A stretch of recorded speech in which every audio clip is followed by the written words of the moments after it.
जिन लोगों को शुगर की बीमारी है और ख़ास तौर पे वो लोग जिनको अनकंट्रोल्ड शुगर है, यानी कि उनकी शुगर बहुत ज़्यादा हाई है, ख़ास तौर पे वो लोग जिनकी 3 महीने का जो टेस्ट है यानी कि HbA1c का जो टेस्ट है उसमें शुगर की वैल्यू 10 से ज़्यादा है। तो ऐसे लोगों में डेफ़िनेटली मर्दाना कमज़ोरी बहुत कसरत से पाई जाती है, बहुत बड़ी अमाउंट में पाई जाती है और बहुत सीवियर किस्म की मर्दाना कमज़ोरी होती है।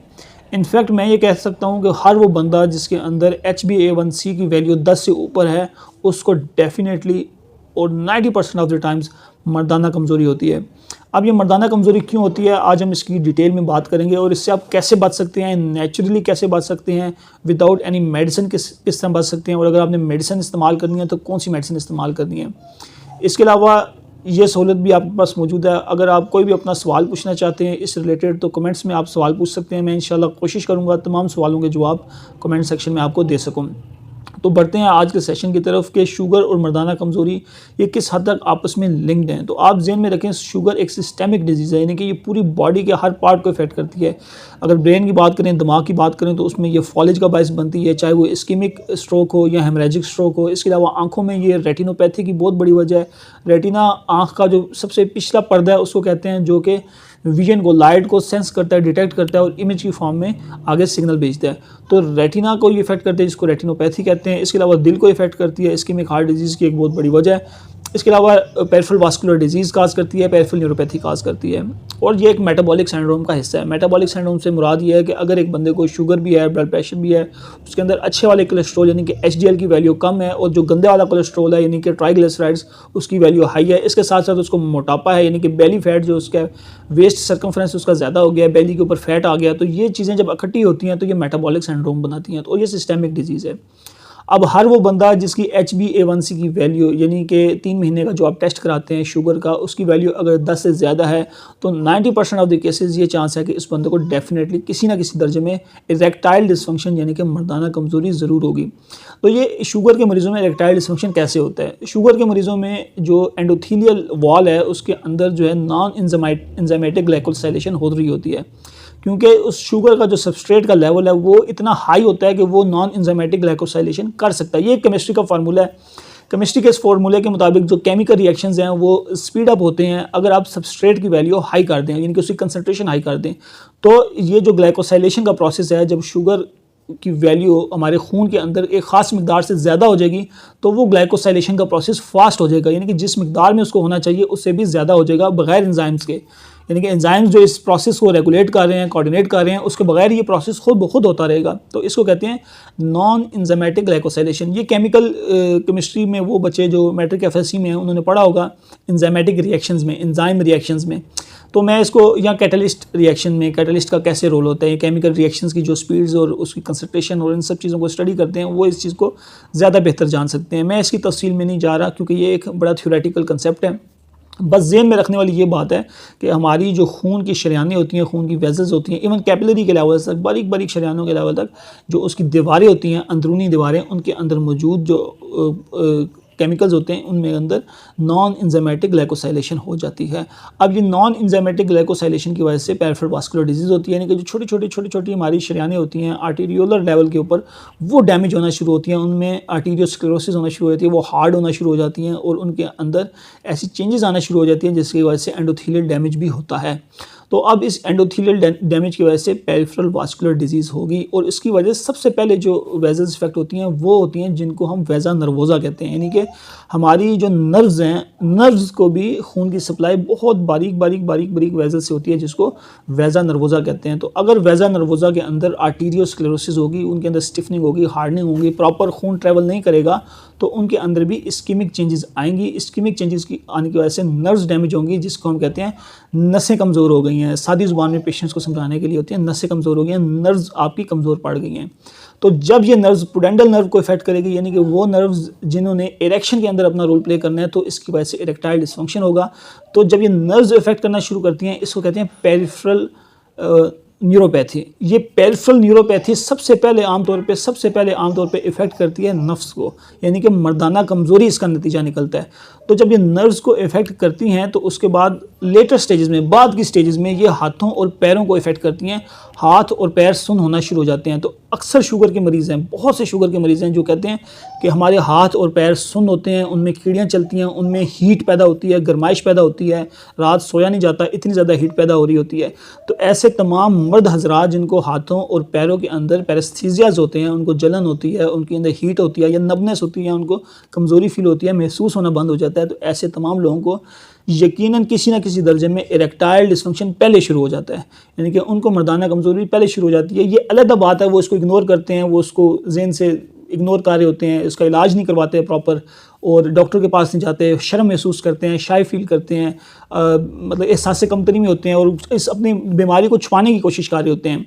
हत्ता कि मैं ये बात कहता हूँ कि अगर आप मर्दों से कहता हूँ कि अगर आप मर्दाना कमज़ोरी का इलाज जल्द करवा लें तो और अच्छे डॉक्टर से करवाएं, तो जैसे कि मेरा टारगेट ये होता है कि अगर एक पेशेंट आया मेरे पास, डायबिटिक पेशेंट है या हाइपरटेंसिव पेशेंट है या हाइपर कोलेस्ट्रोलीमिया का पेशेंट है, तो उसकी शुगर मैं बहुत अच्छी तरीके से कंट्रोल करूं, मैं उसका कोलेस्ट्रॉल बहुत अच्छे तरीके से कंट्रोल करूं, अगर उसको मोटापा है तो वेट लॉस की तरफ लेकर जाऊं और वो सारे फैक्टर्स जो उसको इरेक्टाइल डिस्फंक्शन में प्रोड्यूस कर रहे हैं, उसकी वजह बन रहे हैं, सिस्टेमिक डिजीज़ कर रहे हैं, तो उसको मैं प्रिवेंट करूं। क्योंकि मेरा तरीका ये है कि मैं इस तरह से लोगों की थेरेपी करता हूँ, इस तरह से उनकी ट्रीटमेंट करता हूँ कि जो उनको पहली इलामत है, जो मर्दाना कमज़ोरी है, ये पहली इलामत है पेरिफेरल वास्कुलर डिजीज़ की, पेरिफेरल न्यूरोपैथी की, ताकि इसको उस पहली इलामत को समझ के अगले जो 5 या 10 साल में बंदे को सीवियर दर्जे की न्यूरोपैथी डेवलप होनी है या इस्कीमिक हार्ट डिजीज़ डेवलप होनी है, उससे मैं उस मरीज़ को बचा लूँ। तो ये मैं ना सिर्फ मर्दाना कमज़ोरी का इलाज कर रहा होता हूँ, बल्कि एक एज अ वोल पिक्चर एक सिस्टेमिक डिजीज़ को मैं ठीक कर रहा होता हूँ, जिसके अंदर इंसान को सिम्प्टोमेटिक रिलीफ भी मिले। सिर्फ ये नहीं कि लेबॉर्ट्री के टेस्ट में शुगर HbA1c कंट्रोल में आ जाए,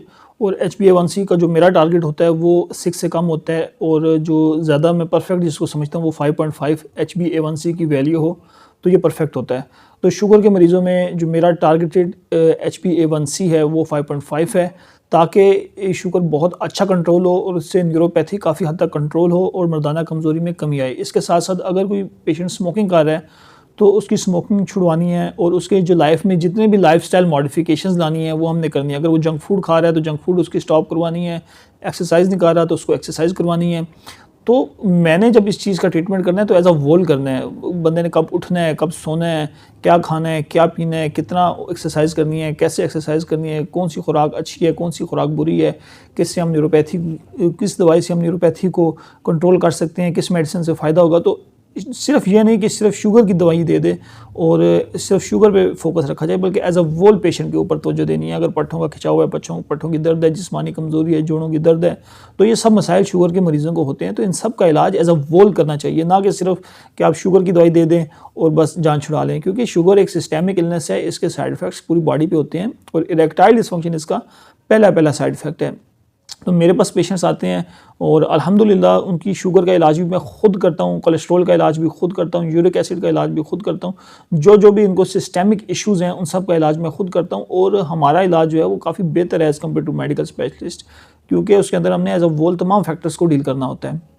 तो अब जो HbA1c जिसकी 11 है, 12 है, 13 है और वो बंदा अपने आप को फिट समझ रहा है, लेकिन अगर जब हम डिटेल इवैल्यूएशन करें, बल्कि मैं तमाम लेबॉर्ट्री के हजरात से एक कहूँगा कि इसके ऊपर आप रिसर्च भी बेशक कर लें कि अगर एक पेशेंट की HbA1c 11 से ऊपर है तो उनसे क्वेश्चन करें कि आपको क्या मर्दाना कमज़ोरी है, तो आपको हैरानकुन तौर पे एक बड़ी तादाद में लोग मिलेंगे जो कहेंगे हाँ भाई हमें मर्दाना कमज़ोरी का इशू है। तो शुगर के अंदर वो लोग जिनके HbA1c की वैल्यूज़ 11 या उससे ऊपर है, उसमें हैरानकुन तौर के ऊपर आपको इरेक्टाइल डिस्फंक्शन के लोग मिलेंगे। तो इसलिए शुगर के जो लोग शुगर का इलाज नहीं करवाना चाहते, वो समझते हैं कि शुगर एक ऐसी बीमारी है कि जिसका इलाज होता ही नहीं है, इसको दवाइयाँ पूरी ज़िंदगी खानी पड़ती हैं। तो वो ये बात समझ लें कि अगर आप शुगर को कंट्रोल नहीं करेंगे, बर वक्त इसकी जो कॉम्प्लिकेशन से नहीं बचेंगे, तो मर्दाना कमज़ोरी डेफिनेटली होने का बहुत ज़्यादा चांस है। अब शुगर की जो है प्रेवलेंस पाकिस्तान में या इंटरनेशनली वर्ल्ड वाइड देख लें तो ये आलमोस्ट मतलब कि 20% तक शुगर हो गई है, इतनी इसकी प्रेवलेंस होगी, यानी कि 10 में से 2 लोगों को शुगर है। और अगर इसमें इरेक्टाइल डिस्फंक्शन की प्रेवलेंस देख लें तो 35 से 40% तक इसकी प्रेवलेंस है इरेक्टाइल डिस्फंक्शन की, यानी कि हर 2 लोग जिनको शुगर है, या आप कह लें कि हर 3 लोग जिनको शुगर है उनमें से किसी एक बंदे को मर्दाना कमज़ोरी ज़रूर है। तो ये अच्छी खासी बड़ी हाई फिगर है और इसके अंदर करोड़ों लोग फॉल करते हैं। तो बहुत ज़्यादा शुगर डैमेज करती है, मर्दाना सलाहियत को, मर्दाना कमज़ोरी कॉज करती है। तो कुछ ऐसी टिप्स भी मैं आपको बता दूंगा जिससे आप न्यूरोपैथी को अवॉइड कर सकते हैं। तो न्यूरोपैथी को अवॉइड करने के लिए जो आप घरेलू तौर पे सबसे अच्छी चीज़ इस्तेमाल कर सकते हैं या एक मशहूर आम मेडिसिन जो आप इस्तेमाल कर सकते हैं, हम जानना चाहते हैं, तो वो है मेथी कोबाल। मेकोबालामीन इसके अंदर सॉल्ट होता है, 500 माइक्रोग्राम में आता है। लेकिन ये जो 500 माइक्रोग्राम है ये डेली डोज इसकी नहीं बनती। इसकी एटलीस्ट जो डोज देनी चाहिए वो पेशेंट्स जिनके अंदर इरेक्टाइल डिसफंक्शन है वो 2 मिलीग्राम है, यानी कि 4000 माइक्रोग्राम। यानी कि आप मेथी कोबाल की कम अज़ कम 4 गोलियां रोज़ाना खाएं और ये हर रोज़ खानी है, महीनों खानी है, ताकि आपको न्यूरोपैथी जो है वो ना हो, न्यूरोपैथी को मज़ीद कॉम्प्लिकेशंस में ना जाए, हाथ पैर आपके सुन्न होना बंद हो जाएं। और बहुत अच्छे रिज़ल्ट्स हैं शुगर के मरीज़ों में। और इसके अलावा ये एक इंजेक्शन फॉर्म में भी आता है, मेथी कोबाल का इंजेक्शन भी आता है, इसी तरह न्यूरोबियन का इंजेक्शन भी आता है। तो ये सारी चीज़ें बड़ी यूज़फुल हैं शुगर के मरीज़ों में। तो ये आम अवेलेबल हैं, लोग इसको अक्सर यूज़ करते हैं, कोवैक्स और डिस्पेंसर भी इसको बड़ा यूज़ करते हैं। तो ये चीज़ आप यूज़ कर सकते हैं शुगर के मरीज़ में। इसी तरह एक्सरसाइज़ का मैं मशवरा देता हूँ। तो एक्सरसाइज़ में ये जो वॉक होती है वो इतनी यूज़फुल नहीं होती जितने लोग कह देते हैं कि वॉक किया करें। आपने बेसिकली ब्रिस्क वॉक करनी है, यहाँ जॉगिंग करनी है या रनिंग करनी है कि जिसके अंदर आपकी कार्डियो हो सके, यानी कि आपको एटलीस्ट पसीना आए या सांस चढ़ जाए, दिल की धड़कन तेज़ हो, खून की रफ्तार तेज़ हो। तो ये जो जब आप कार्डियो हो जाती है आपकी, तो आपको बिल्कुल यूज़फुल होती है। जिम इतनी इसकी इसमें यूज़फुल नहीं है जितनी इसके अंदर ब्रिस्क वॉक या रनिंग इसमें यूज़फुल है, तो बहुत यूज़फुल है। इसी तरह रात का शाम का जो खाना है वो बड़ा डेंजरस है उससे, क्योंकि सिर्फ फैट बनना है, आपने खाना खाना है, सो जाना है और उससे चर्बी बननी है, वो आपका ऐसा बॉडी के अंदर मेटाबोलाइज नहीं होना, और यही जो फैट है वो इंसुलिन रेजिस्टेंस की वजह बनती है। इसके अलावा कार्बोहाइड्रेट कंटेंट आपने कम करना है, सैलड यूज़ करने हैं अपनी डाइट के अंदर। लेकिन सैलड के बारे में लोग सही तरह नहीं बताते किस क्वांटिटी में यूज़ करने हैं। एक बार मैं फिर बता दूं कि सैलड की जो क्वांटिटी है, जिसको सैलड लेना कहते हैं, सैलड इस्तेमाल करना कहते हैं, वो ये है कि आपने एक रोटी के साथ कम अज़ कम एक छोटी प्लेट सैलड भरी हुई यूज़ करनी है। और अगर आप एक प्लेट चावल इस्तेमाल कर रहे हैं तो उसके साथ कम अज़ कम 2 प्लेटें भरी हुई छोटी सैलड की यूज़ करनी है। अब सैलड में कोई भी आप सैलड यूज़ कर सकते हैं, गाजर, खीरा, मूली, टमाटर, बंद गोभी, लोबिया भी इसमें ऐड कर सकते हैं। और जितनी भी चीज़ें सैलड में आती हैं आप सारी चीज़ें इस्तेमाल कर सकते हैं और इनकी वैरायटी बना सकते हैं। तो बड़ी यूज़फुल है। सैलड नॉन कैलोरिक होता है और इसमें सैटिस्फैक्टरी वैल्यू अचीव हो जाती है, लेकिन इसमें फिर फैट नहीं बनता। तो ये बहुत इंपॉर्टेंट है इंसुलिन रेजिस्टेंस को कम करने में। इसी तरह जब आप इरेक्टाइल डिसफंक्शन का ट्रीटमेंट कराते हैं तो मेरा ये फोकस होता है कि इंसान की तमाम वो कॉम्प्लिकेशंस, चाहे वो पेरिफेरल वास्कुलर डिजीज़ है, पेरिफेरल न्यूरोपैथी है, या इंसान की हाइपर लिपिडीमिया यानी कि कोलेस्ट्रॉल बहुत ज़्यादा बढ़ गया है, या हाइपर यूरिसीमिया, यूरिक एसिड बहुत ज़्यादा बढ़ गया है, या इंसान इस्कीमिक हार्ट डिजीज़ की तरफ जा रहा है ड्यू टू एथेरोस्क्लेरोसिस, आर्टेरियोस्क्लेरोसिस, इंसान की शरीयानें लगें वो नैरो हो रही हैं, कमज़ोर हो रही हैं, उनके अंदर ब्लड का फ्लो कम हो रहा है। तो ये जो नफ्स की आर्टरी होती हैं ये भी एंड आर्टरीज़ होती हैं। इसी तरह जो दिल की आर्टरीज़ होती हैं भी एंड आर्टरीज़ होती हैं, और जो ब्रेन की आर्टरीज़ होती हैं भी एंड आर्टरीज़ होती हैं। तो क्योंकि पिनाइल आर्टरी का जो ल्यूमेन है वो सबसे कम होता है, तो इसलिए इरेक्टाइल डिसफंक्शन पहली अलामत आती है। तो इरेक्टाइल डिसफंक्शन ये याद रखें, ये एक सिस्टेमिक बीमारी की अलामत है। यानी कि जो मर्दाना कमज़ोरी है वो बेसिकली आपकी पूरे जिस्म के अंदर एक बीमारी है, चाहे वो एथेरोस्क्लेरोसिस हो, यानी कि आपकी शरीयानें बंद हो रही हैं, उनका ल्यूमेन, उनकी जो कैलिबर है, उनका जो जिस तरह एक पाइप होता है उसके अंदर का रास्ता होता है वो कम हो रहा है, अंदर एथेरोस्क्लेरोसिस हो रही है, यानी कि उसके अंदर चर्बी जमा हो रही है, फैट जमा हो रही है, कोलेस्ट्रॉल जमा हो रही है और उसका ल्यूमेन कम हो रहा है। जिस तरह कि हार्ट अटैक में होता है कि वो दिल की शरीयान, कोरोनरी आर्टरी बंद हो जाती है ड्यू टू एथेरोस्क्लेरोसिस, फिर वो स्टेंटिंग या एंजियोप्लास्टी के साथ खोली जाती है। तो ये एथेरोस्क्लेरोसिस का प्रोसेस जो हमारी पीनस की आर्टरी है, पोडेंडल आर्टरी या आगे जाके कवर्नोजल आर्टरी बनती है, तो उसमें भी ये प्रोसेस हो रहा होता है एथेरोस्क्लेरोसिस का। तो जब नफ्स में ये एथेरोस्क्लेरोसिस होगी तो ये मर्दाना कमज़ोरी के सूरत में ज़ाहिर होगी, और जब यही एथेरोस्क्लेरोसिस खून का दिल को प्रॉपर सप्लाई ना कर पाना होगा तो ये अंजाइना, दिल की दर्द और हार्ट अटैक की सूरत में प्रेजेंट होगा। और जब दिमाग को ये एथेरोस्क्लेरोसिस का प्रोसेस होगा तो वो स्ट्रोक यानी कि फालिज के अटैक की सूरत में प्रेजेंट होगा। तो प्रोसेस सेम है, इसलिए इरेक्टाइल डिसफंक्शन को सीरियसली लें। ये पहले मैनिफेस्ट हो जाता है, हार्ट अटैक और जो फालिज का अटैक है ये बाद में मैनिफेस्ट होता है। तो जो लोग अपनी इरेक्टाइल डिसफंक्शन का ट्रीटमेंट करवा लेते हैं वो दिल के इस तरह के अटैक से और फालिज के अटैक से भी बचे रहते हैं, अगर आपने प्रॉपर एक अच्छे सेक्सोलॉजिस्ट से ट्रीटमेंट कराया जो इसको एज ए सिस्टेमिक डिजीज़ लेके चले, जो अगले 10-15 साल की सोच रखता हो कि ये एक अलामत है बड़ी बीमारी की, मैंने बड़ी बीमारी को ठीक करना है, ये अलामत ठीक हो गई तो इंसान हार्ट अटैक से और फालिज के अटैक से या पेरिफेरल न्यूरोपैथी के उस शदीद वाले लेवल से बच जाएगा कि जिसमें टांगें काटनी पड़ जाती हैं। अक्सर आपने देखा होगा लोग शुगर के मरीज़ हैं, उनकी टांगें काटनी पड़ जाती हैं, तो वो क्यों काटनी पड़ जाती हैं? न्यूरोपैथी की वजह से टांगों को महसूस होने की सलाहियत ख़त्म हो जाती है। वो लोग अगर उनका पाँव किसी साइलेंसर पे आया है और पाँव जल भी गया तो उनको पता ही नहीं चलता हमारा पाँव पूरा जल गया है। इसी तरह अगर उनका पाँव किसी शीशे पे आ गया है, कांच पे आ गया है, किसी नोकदार चीज़ के ऊपर आ गया, कील उनके पाँव के अंदर चले गया है, तो उनको पता ही नहीं चलता हमारे पाँव के अंदर कोई इंजरी हुई है, कोई चोट लगी हुई है, कोई रेशा बन रहा है, कोई हमारा पाँव के अंदर जो मांस है वो सड़ रहा है, वो गल रहा है और इसमें इन्फेक्शन पैदा हो रहा है, गैंग्रीन पैदा हो रही है और टांग को काटने की ज़रूरत पड़ गई है। तो ये सब कुछ पेरिफेरल वास्कुलर डिजीज़ और पेरिफेरल न्यूरोपैथी की वजह से होता है। लेकिन जिन लोगों को हाथों और पैरों में peripheral neuropathy, peripheral vascular disease आती है, उससे बहुत अरसा पहले उनको मर्दाना कमज़ोरी हो जाती है। तो आप मर्दाना कमज़ोरी का इलाज कराएं, इंशाअल्लाह अज़्ज़ा वजल आप न्यूरोपैथी से, पेरिफेरल वास्कुलर डिजीज़ से बचेंगे, हार्ट अटैक से बचेंगे, फालिज से बचेंगे।